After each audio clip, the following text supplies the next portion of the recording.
Hello all, Scott Grove here of GroovyMusicLessons.com. Dr. Groovy. Yeah, the guns are looking good, huh? Okay, so if I'm completely out of breath sounding and sweating like a pig, it's because me and my wife just got done with our few-mile walk today and just got done. And so I always sweat like a pig afterwards. Show you another one of these Takaminis that I got in today. Why did I get another one? Because it came up for sale. And I've got my eye on two more in natural. Okay, again, it's the 1984, yep, only year ever made. Takamine EA, which stands for Electric Acoustic 360. Also known as the Flying A, because Gibson refused to let them use Flying V. Okay, there she is, in car, or candy apple red. There's your output. It's not an input, it's an output. The sound comes out of your guitar and goes into things. So quit calling it an input. Made in Japan, where the good Takaminis are made, kind of like Ibanez, where the good Ibanezes are made. Okay, so again, they had to go with the Flying A name. Because if you think about it, every Flying V, except for the reverse Flying V, when hanging there, looks like the letter A, not the letter V. The only guitar in the world that has ever looked like a V is the reverse Flying V, which is actually that way. So, and then when you're playing it, it's just a turn signal. Bing, bing, bing. I'm going that way. So, so yeah, Gibson made them use Flying A, but everybody else at Jackson and so forth, they use the King V or the whatever. I know it's named after King, but they always come up with another V to use. At Washburn did a V, and everybody has done a V. Anyway, so full body, full 4 inches deep, sounds amazing by itself. Again, I will explain this maybe for the last time. People are always like, well, Scott Grove always says, well, you know, the reason my shit sounds the way it does is because I'm playing it, you know, just recording it through this crappy microphone that's built in my handy cam. No, I say that because I'm recording this through the crappy mic that's built into the Handycam, and then it's being compressed through YouTube's compression system.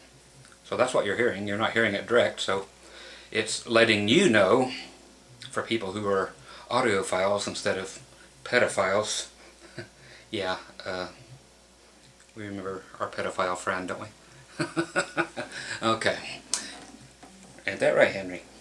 Anyway, so that's what you're going to hear. You're going to hear this guitar through this microphone on a Sony Handycam of some sort.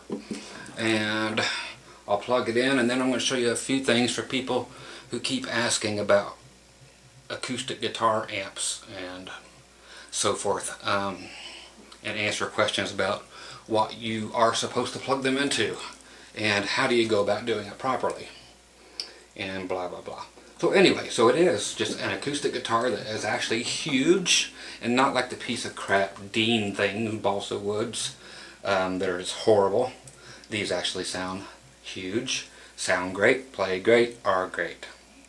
Okay, back when Takamine was good, again the saddle made the way it's supposed to be.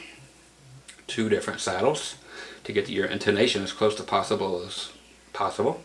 If these were a plain G string, then of course the saddle would have to come back way back here and continue to go down. It would continue to angle and then go again. But since 99.9 sets of acoustic strings have a wound G string, you have to put it way up here, even above your D string, which is why you'll see vintage electric guitars that sound so horribly out of tune when they have those wraparound tailpieces, because they have the intonation set way up here because they can't change it.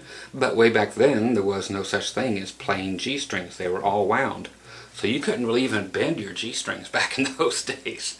So that's why people will get vintage guitars and then have to have, again, people make good parts for old guitars now, so you can keep that old bridge for when it's time to sell it again and sell it as all natural.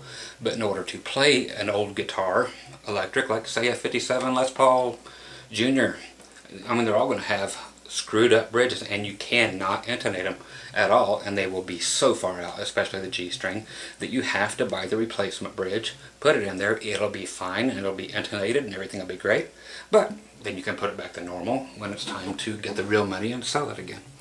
But yeah, so 2 different pickups in there to make this happen. Okay, what does she sound like? She sounds like any great guitar. I will put on a strap, and the strap pin is on the heel here instead of over here where most high-end companies put them at, but it's back so far from the neck that it does not interfere with anything. So if it was over here, it would actually get in your way, like where where Martin, Taylor, all your high-end companies put them on the neck over there. Which is fine, but sometimes you just run into them. Okay, so I put this on backward, which is why the other side is going on backwards. Again, acoustic guitars that are electric are not supposed to go through electric guitar amps. Again, for the people who say, well, there's no such thing as right and wrong.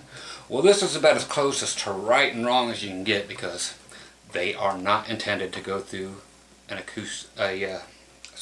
your acoustic electric is not supposed to go through a guitar amp. It's just not meant to.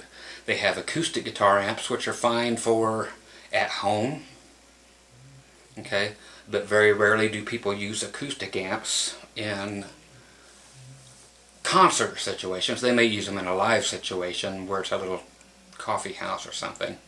The main thing is they're meant to be clean, turned wide open, and they're going to have a horn in it, or a tweeter, whatever you guys want to call it. They are 2 different things. To get them to sound amazing, whereas your guitar amp is meant to sound distorted. Even if you put it on the cleanest setting, it's still not going to sound good, because it does not have the frequency response that an acoustic electric demands, because you have no high end in there. You can turn all the high end you want, but it's still going through 12-inch speakers or whatever. You have no horns and all that crap, and then you're like, how about I just put horns in my electric amp and put an on off switch? It's just not a good idea, people. Okay, so I will show you also how to hook up to a direct box, use attenuation on there, the ground lifts, and so forth in just a second. Okay, let's just get down on the guitar. Again, I've already got a review of one of these up here on at least my black one, I know at least.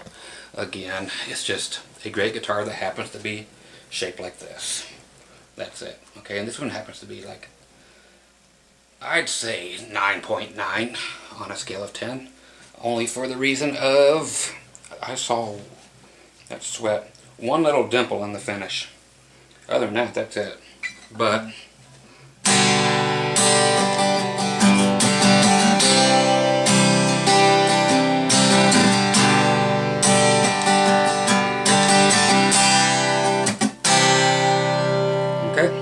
and the one thing I always play, and people say, is that original? It's like, it's original by somebody, but not by me. Again, a band named Buccaneer from back in Indianapolis.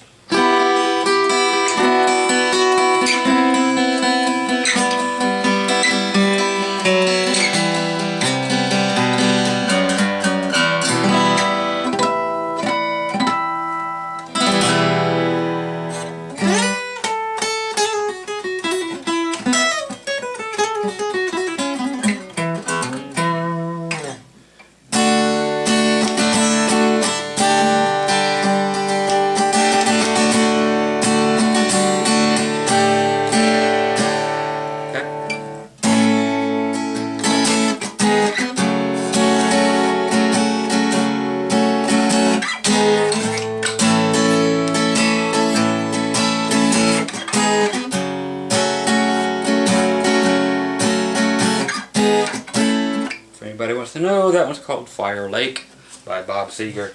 Okay, let's plug it in. I am plugging into the 1/4-inch output. Again, it's not an input. The sound comes out of your guitar into whatever it's going into. Okay, I'm looking at the monitor trying to do this, which is like trying to look into a mirror and shave. Not always a good thing. Okay, what it's going to next is a direct box. Okay, that's this guy. pull some more, reel in some more cable. Okay, this here's a passive direct box, means no batteries. Okay, I was able to plug into it without it going pop because everything's turned up. If you plug an acoustic electric into anything while the volume's turned up on the amp, it will make the loudest pop in the world and could easily blow your horn drivers, possibly your speakers. So there's a thing on this particular model anyway where you can have attenuation, so it drops at 20 dBs, you have a minus 40 dB, so this is 0 is normal, just like plugging it directly in. It would have made all kinds of flipping noise had I plugged it in, and I could have blown up my gear. So you can take it down by 20 decibels, that's what dB is, or down by 40 decibels, which takes you down to about nothing. So I just flick the switch on the side to minus 40 decibels. I could plug it in. Once I'm plugged in, I'll take the switch and flick it on. Now I'm live. Hey. Now, what else is great? Let me is you have to have right here. You have a ground lift. That switch. Okay. If I didn't have the ground lift on, right now this guitar. Boing. Okay, now I got two holes in the guitar. Check this. I mean, hear the hum? If I plug my guitar directly into the PA system, which I have it plugged into now, yes, PA system. Hear that low end hum? Now I'm going to flick that switch. Ground lift, ground lift, ground lift, ground lift, ground lift. It's over here. And it will actually change the polarity of the ground and shut all the hum off. I'm sitting there with it out of frame, but so be it. I know where it's at now. Okay. So there's the ground lift. Here's without it. Noisy as hell, and it would bug the hell out of you and everybody else. I can just flick a switch. It shuts your stuff up. Then it just goes to a XLR cord or a microphone cord into your PA system. That's the way an acoustic guitar is supposed to go to everything. That's the way you were supposed to run an acoustic guitar. For anybody asking, well, can I just plug it into my 4-force amp over here and everything will be fine and dandy? No, it is not an acoustic amplifier. It's an electric guitar amp. So don't fool yourself. It will never sound nearly as good. It will always sound like crap. It's not meant for it. It's an electric guitar amplifier. Again, there are acoustic amps, which are okay, but then PA systems, you're supposed to just take your guitar and plug it directly into a PA via a direct box. Okay? And then you use your controls, which are here on the side, which are still nice and red. Like, this is like brand new. And the case is beautiful, shaped like a flying V case. You simply have volume, bass, and treble. Okay? And of course with me, I have tons of reverb on this thing.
Okay, so for all you people who don't like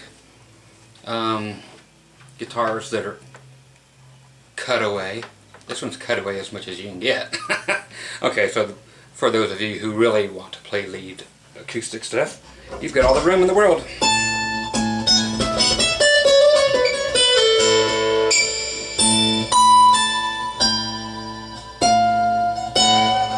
Okay, so there you go.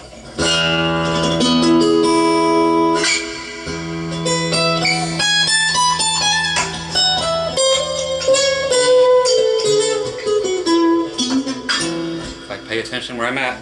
But there you go. So there's the Takamine. And if I pull it, okay, I'm going to unplug it without shutting down the attenuation on the direct box. That's what I'm talking about. That can blow up your crap. You're like, why'd you do it for then? Just to show you guys something. Now I'll shut it down over here. There you go.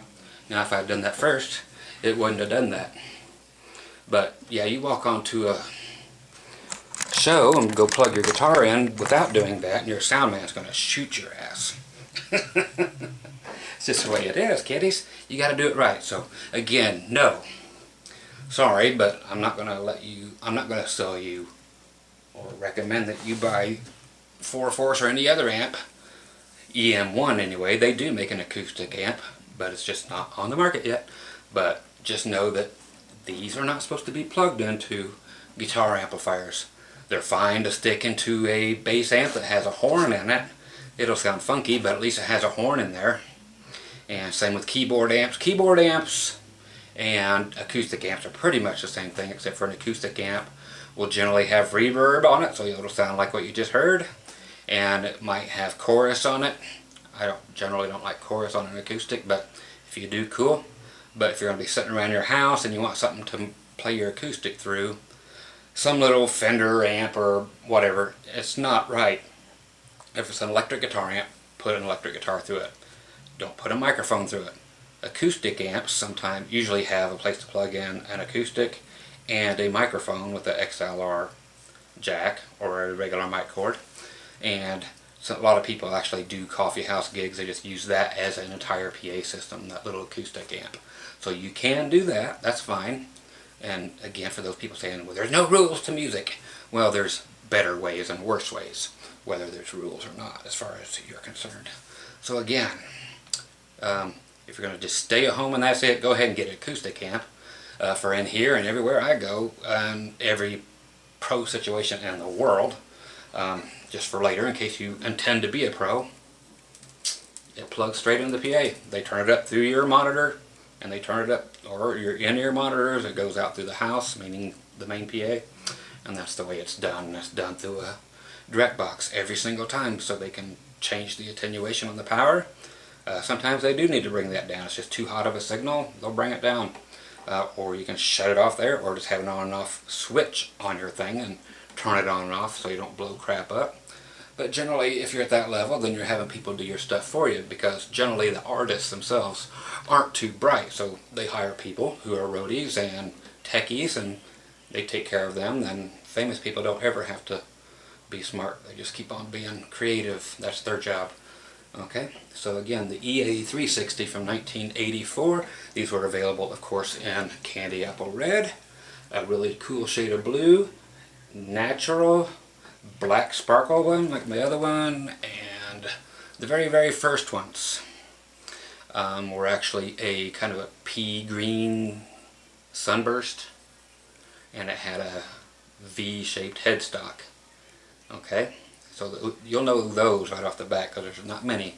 There's just a handful, and there's only a few hundred total of these made of the entire run. And then they also did an Explorer, which you can never find, but they're out there. I've never seen one for sale yet. I saw one, well, I've seen one for sale when they first came out at one music store, but I've never seen one since. I've seen them on pictures online, just a couple pictures, but they were made, the Explorers, and they were a flying Z instead of a flying anything, or calling them Explorer, so they just got out of Gibson's face and didn't want to deal with the wrath, because Gibson, that's right when they were selling over.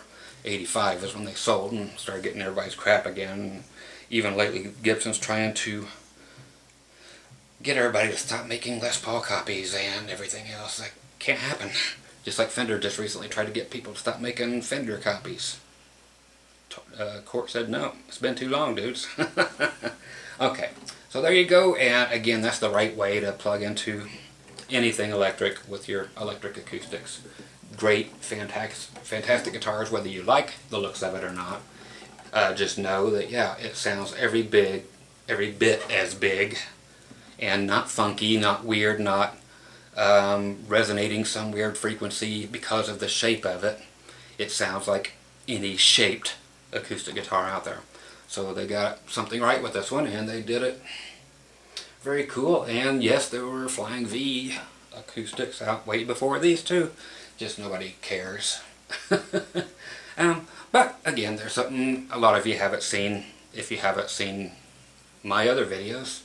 And there are a few more of these videos on YouTube. So again, all the stuff I get isn't stuff that doesn't exist. And you're like, how'd you get them? It's just like, you guys never look for them. That's all it is. I like the different stuff.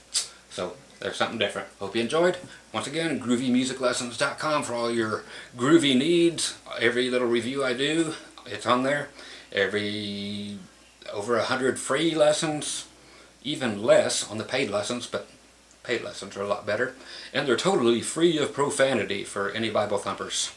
Okay, so you guys be groovy, and I'll be right back actually with another video. So anybody that watches every single video, stick around. I'm doing one more today. Okay? Bye.